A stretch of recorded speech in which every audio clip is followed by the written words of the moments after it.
No matter how much in love you are, that picture of boobies is forever.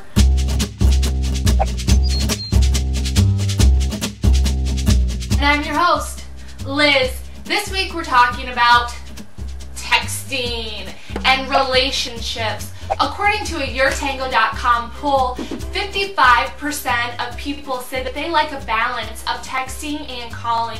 26% say that they love to flirt text all day, 14% think it's annoying, and 4% don't text at all, which means 4% of your grandmas are taking the poll over there on YourTango.com. But no matter where you stand on texting and relationships, we can all admit that it's kind of annoying. For example, up until a month ago, I didn't even have texting on my phone because I didn't want to give my mom yet another way to send me baby names for my as yet unconceived children. I mean, the woman mails me pop-up books on punctuation for babies. Crazy! Over on collegecandy.com, they write about how women are texting too much. The author describes a situation where she was out with a friend and he was getting texts from women he had only gone out on a date with once and really wasn't interested in. She says, women, shut it down.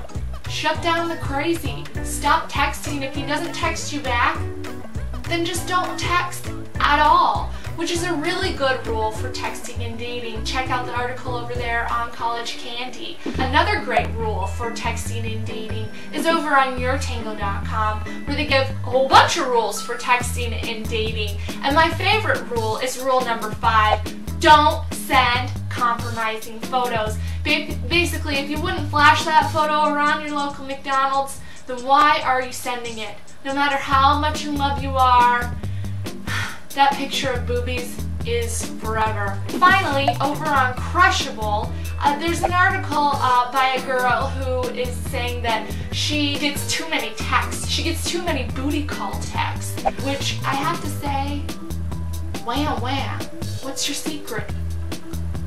But she says that we're relying on texting too much. It's become a lazy way of communication, to which I say, and finally, you don't have to take advice from me. No, really, you don't. Let's listen to what Matt and Tamsin have to say about texting and relationships. Remember, men are really nonverbal, and texting is a wonderful way for them to communicate and not really have to communicate. Here's your answer. What you need to do is next time you text, say something like, hey, you know what?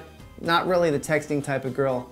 Let's talk, give me a ring. I mean, seriously, get him on the phone. I mean, you have to think about this. He could be texting you and he could be sitting there with another girl. Like, that's just not cool. And the truth is, it's not necessarily that he's playing games. He just doesn't know what to do with any of it right now. And now it's time for your comments. Brunette Flower, I believe that comment was a little bit too wise for YouTube. And efforts, monogamy may be learned and not natural, but it's a lot less exhausting than juggling a bunch of men. Trust me, I know. See you next week.